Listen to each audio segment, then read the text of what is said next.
If you're getting a lot of feedback issues when you're using a condenser microphone on stage, guess who is at fault? Everyone is at fault, but here's what you can do to make sure that it's not your fault at all as a vocalist so that you can blame everyone else instead. You really gotta master how you soundcheck with your own vocal microphones.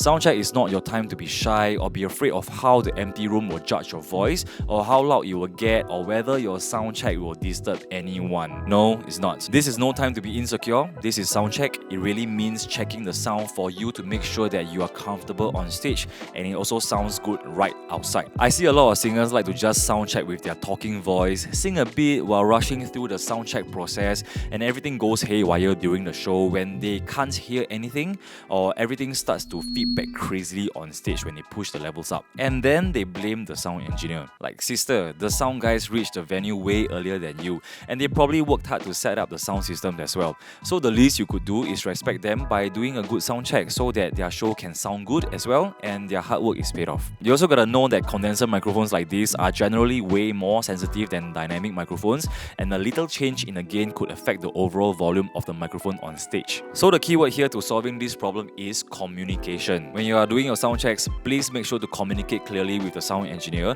and tell him that you're gonna do your lowest volume or highest volume right now. Just communicate, okay? This way, the sound engineer can have a better gauge on how to turn the gain up for your microphone to a nice and healthy level for your show. Communicate things like your EQ requirements clearly with the sound engineers, like too much highs, too much bass, I sound a bit nasal, etc, etc. And after you have done a great sound check on your part, it will then be the responsibility of the engineer to ring out the feedback issues on the monitors. And if you are still getting feedbacks, maybe it's time to ask for in-ear monitors for your next show, or you could just blame the sound engineer then.